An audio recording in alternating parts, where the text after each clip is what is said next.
Mana shu Namanganda bo'lgan Ahmadxon degan katta bir domla ustozi kul odam bo'lgan. Shu odamni aytib beradi ustozlar. Yoshligida o'qirgan har kuni ertalab uydan chiqib, onasini oyog'ini o'pib ko'ziga surtib turib chiqib ketar ekan. Har kuni shu ekan ishi.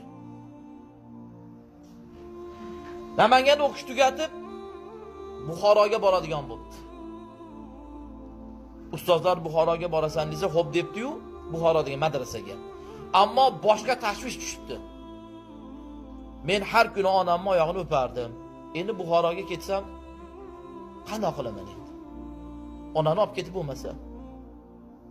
Hayoliga bir fikr kelib, yumshoq sariq turpoqdan yumshoq loy qildi. Olib kirib, onajon, shuni bir bosib bering debdi. Onasi shunday bosib beribdi. Izi chiqibdi. Optoga chiqib, quritib, xaltasiga solib Buxoroga olib ketdi. Har kuni ertalab darsga tushishdan avval shu izni olib bir o'par ekan, keyin kirar ekan. Uni o'rtoqlari, sinfdoshlari ko'rib, nima o'pyapsan, bor ishing bo'lmasa. Ustoziga aytib qo'yishibdi. Ustoz xaltani olib tush debdi. Olib tushib qarasa, odamning izi. Kimning izi bu debdi. Bu debdi, onamning izi debdi. Hamma ishni boshda hammasini aytib beribdi. Har kuni onasini oyog'ini o'pishligini-yu, onasi Namanganda qolganligini, endi izini olib kelib olganligini. Desa, ustoz hayhot deb yig'lab yubordi. Sen nima qilyapsan bu yerda bolam debdi. Sen nima qilyapsan? Sen yetishib qolibsan-ku.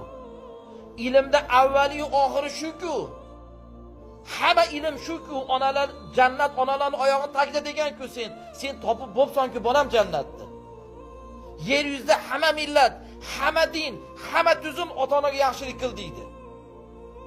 Biror bir din yo'q, biror bir tuzum yo'q, biror bir millat yo'q ota-onaga yomonlik qil degan. Sen topib bo'psan-ku bolam.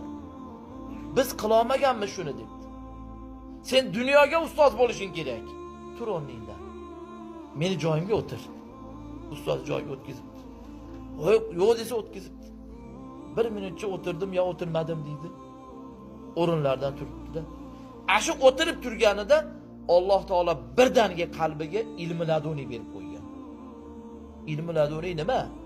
Bir lahzada Xudo sizga hamma ilmni, hadis, Qur'on, fiqh, nima ilm bo'lsa hammasini solib qo'yadi.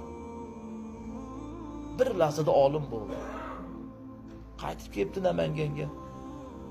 Hammaga dars o'tgan, ustozi kul degan maqomda olgan, hammani ustozi degan. Eshigin tagida mana o'sha vaqtda eng rahbarlar yuradigan mashina 24 Volgalar, eshigin tagiga Volgalar kelib turar ekan. Hamma u kishiga muntazir ekan. Ertalab chiqar ekan, yoshi 60 dan o'tgan o'zini. Onasini oldiga chiqar ekan, shundoq turar ekan.